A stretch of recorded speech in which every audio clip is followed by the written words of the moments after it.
conceived in liberty and dedicated to the proposition that all men are created equal. Ladies and gentlemen, the original Declaration of Independence lives only 100 steps to your right here at the National Archives Museum for all to come and see. While the original Declaration is permanently encased in glass, there are thousands of other historic documents of consequence in our nation's archives from the 18th century that are part of what I call the continuum of freedom. They are instructional, revealing, exciting, and they've never left Washington, D.C. So to celebrate America's 250th birthday, it is my pleasure to announce today the Freedom Plane National Tour, to make accessible to the American people across our nation for the first time historic and consequential documents fundamental to America's founding and the beginning of American government. At least 10 irreplaceable documents from America's founding period that are windows in time will travel our country to 8 cities, beginning in March and set to conclude in August. These documents are either precursors to the Declaration and reflect mounting frustration with British rule, or they document the Declaration's immediate result, how subjects of King George III became citizens of the United States and formed a new nation and then a new government. The documents that will go on tour are an original engraving of the Declaration of Independence, one of only about 50 known original engraved copies printed from a copper plate of the original, commissioned by John Quincy Adams. The Articles of Association from 1774, the Continental Congress's first major unified act of resistance against Great Britain. George Washington, Alexander Hamilton's, and Aaron Burr's oath of allegiance, signed as officers of the Continental Army during the Revolutionary War. The Treaty of Paris of 1783, that formally ended the Revolutionary War and in which Great Britain recognized the United States as an independent country. A rare, secret printing of the Constitution in draft form from 1787 with the delegates' handwritten notes made during the Constitutional Convention. And the voting record of the Constitutional Convention approving the final text of what would become the United States Constitution. All originals, no facsimiles, no copies. All incredible, all instructional, and all irreplaceable. And here today in this room, you can see a few of those very documents that will go aboard the Freedom Plane, including the Treaty of Paris, the 3 oaths of allegiance, and the draft U.S. Constitution. So I invite everyone to take a look when we conclude. Many of these documents are leaving this building for the first time, and they are traveling together for the first time in history. Today's effort is inspired by the Bicentennial Freedom Train, a mobile museum that crisscrossed the country in 1976. Those who experienced or remember the Freedom Train speak fondly of it, and we aim to create similar memories and impact now, 50 years later. Rather than go by train, these documents will leave Washington, D.C. and travel all 8 cities aboard the Freedom Plane, a beautiful Boeing 737 provided very generously by the Boeing Company. And this glimmering Boeing 737, with its sure-to-be iconic celebration livery, which we'll see in just a moment, will bring the documents to the following cities and museums. Kansas City, Missouri, the National World War I Museum and Memorial. Atlanta, Georgia, to the Atlanta History Center. Los Angeles, California, the University of Southern California Fisher Museum of Art. Houston, Texas, to the Houston Museum of Natural Science. Denver, Colorado, to the Colorado History Center. Miami, Florida, to the History Miami Museum. Dearborn, Michigan, to the Henry Ford Museum of American Innovation. And Seattle, Washington, to the Museum of History and Industry. At each stop on the tour, the documents will be installed in a National Archives traveling exhibition called The Documents That Forged a Nation. The first display will open on Friday, March 6th in Kansas City, and the entire tour schedule is now available at archives.gov. These cities represent widely different geographic regions across our country, and were chosen for a few key reasons. The purpose of this tour is to allow those Americans who may not be planning to visit our nation's capital to see, experience, and learn from American history. Government is not exclusively an Eastern entity, and American history is the story of all of us. From Los Angeles to Lexington, from Coeur d'Alene to Corpus Christi, from sea to shining sea. Each city that was selected is a major metropolitan area that possesses media resources to share this traveling exhibition with surrounding cities and towns. We tried to select areas in which folks can drive a few hours at most to see the exhibition. The goal is to achieve the greatest, widest visibility and reach during the 250th celebration. In addition to each museum, at each stop meets all National Archives requirements for displaying such treasures of historic importance, from climate controls to ample display spaces to security protocols. Believe me, I would like to take this tour to all 50 states. But keeping these documents conserved for another 250 years is at the front of everyone's mind. President Trump has spoken often about his pride as the president who will lead our nation's 250th celebration. During his transition period, not yet even into office, he made this celebration a national priority. This tour was conceived not long after I was appointed by President Trump to manage the National Archives day to day. It has been nearly a year in the making and has involved hundreds of hours of planning among conservators, registrars, security professionals, advanced teams, logistics experts, lawyers, insurance experts, pilots, educators, writers, designers, fabricators, teams from all different states, municipalities, and venues working together. Every movement of these documents is tightly scheduled, diligently monitored, well prepared for, and secured. Once the documents disembark from the Freedom plane, they will be transported in climate-controlled vehicles, secured by professional handlers with the National Archives. They'll arrive at each museum under police escort, and National Archives personnel will work closely with experienced, credentialed staff at each museum to prepare the documents for display. And once they're on view to millions of our fellow Americans, they will be protected at all times. Allow me now to thank the National Archives partners who are here with us for your support, especially the National Archives Foundation and its generous donors, the most noteworthy of which you will be hearing from soon. There is no more noteworthy an occasion than America's 250th birthday to share this history. Hopefully, by allowing folks across the country to get up close to and experience this history, will inspire our fellow Americans to champion our nation's founding ideals into the future. With that, allow me to introduce Rodney Slater, Chairman and President of the National Archives Foundation, who served with distinction as Secretary of Transportation under President Clinton. Mr. Secretary.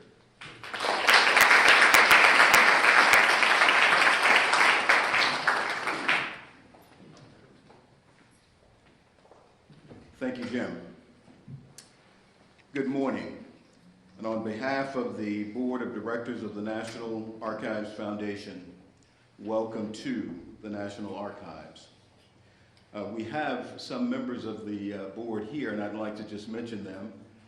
We have Governor Jim Blanchard, the immediate past chair of the Foundation Board, Larry O'Brien, an immediate past chair as well. We have Selena Jackson, the newest member with P&G, and also Lucinda Robb. I think Lucinda made it up right here. Okay, very good.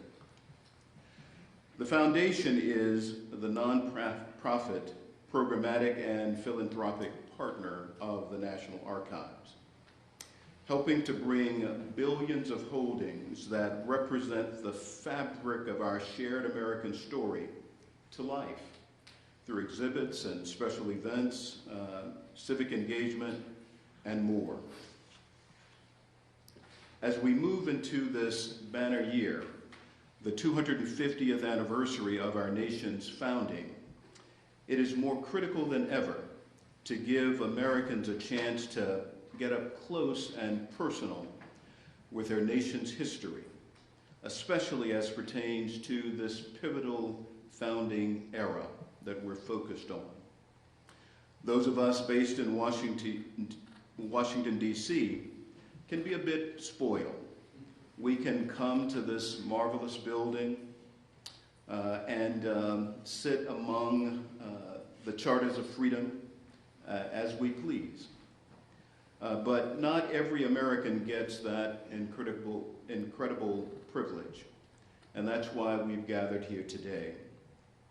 The 250th anniversary is an inflection point for all Americans of any age or background to deepen our understanding and appreciation for our history.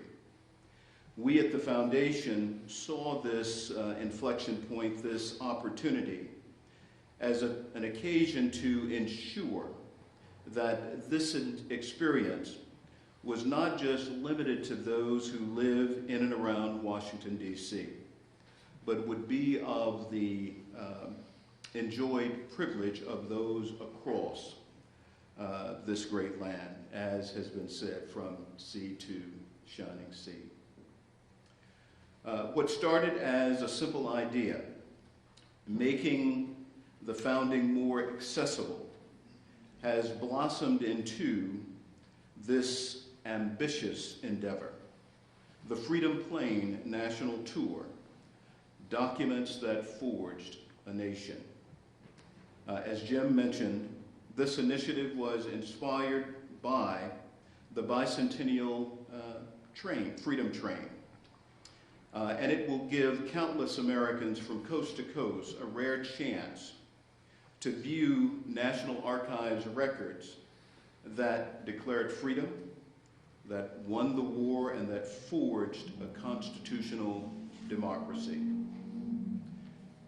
In collaboration with a lineup of amazing partner institutions, this effort reflects our shared belief that these documents do not belong to any one city or any one institution. They belong to the American people. I've stepped into this wonderful rotunda here at the Archives on countless occasions, and I've seen the awe that these founding documents elicit even among the youngest of our visitors. How amazing it would be then if we could replicate this experience for the next generation, for those across the nation. That's why the Foundation is committed to making this activation an educational experience as much as a sentimental one. We will do this by providing each institution with civic activities and resources to ensure younger visitors can more diligently reflect on their past and become actively engaged as citizens and responsible stewards of the very principles enshrined in these magnificent documents, these historic documents, our charters of freedom. Of course, we couldn't accomplish any of this alone. We would first like to extend our immense thanks to the Boeing company, which, as Jim noted, will provide the 737 aircraft that will safely carry these extraordinary documents to their 8 destinations. We would also like to thank Comcast Corporation, Microsoft, and P&G for their generous support in turning this, our Freedom Plane dream into a reality. This once-in-a-lifetime opportunity will expand access to these documents in unprecedented ways, bringing the story of our nation directly to Americans across our beloved country. The tour invites reflection and dialogue and a renewed civic spirit, reminding us that the ideals enshrined in these records are not relics of the past, but living promises that depend on each generation, preserving them, protecting them, and projecting them forward. Now, I'd like to introduce Jeff Shockey, I'm sorry. Jeff is the Executive Vice President of governmental operations and global public policy corporate strategy for the Boeing Company.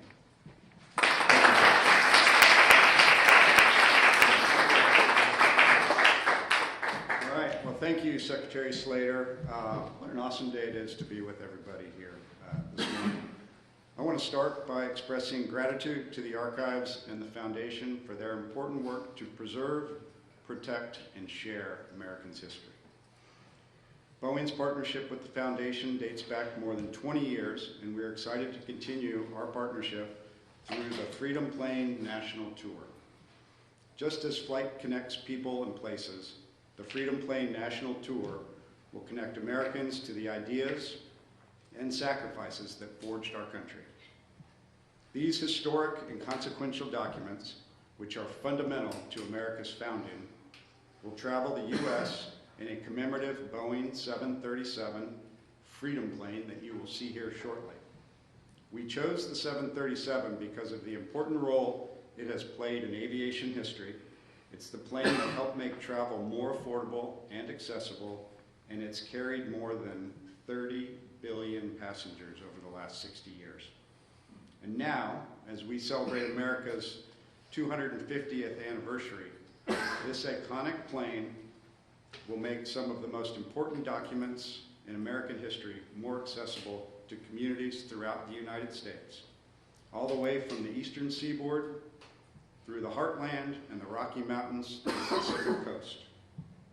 We know that when people can see history, it builds a deeper appreciation for the freedoms we celebrate.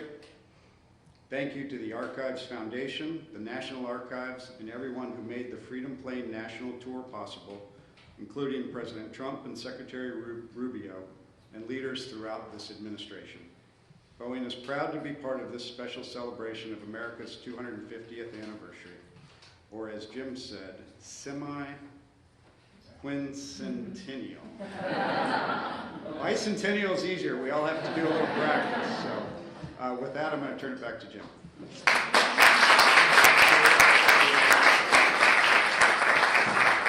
Thank you, Jeff, and everyone at the Boeing Company for your support of this initiative, and our thanks to the other National Archives Foundation benefactors. I truly believe that this is going to be the farthest reaching and highest impact event of the entire 250th celebration.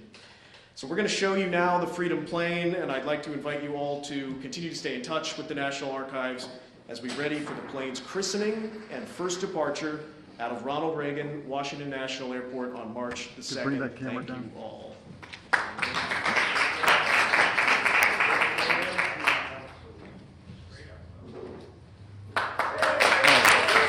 Cannot see. Hold it up. Hold it up. There we go. Keep holding it. Thank you, thank you, thank you. Television, keep holding it. Keep holding. Television thanks you. Is that model going into the archives?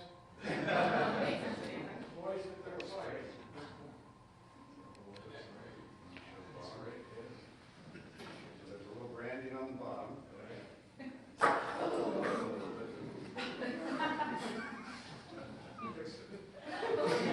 says Boeing Max America. Okay.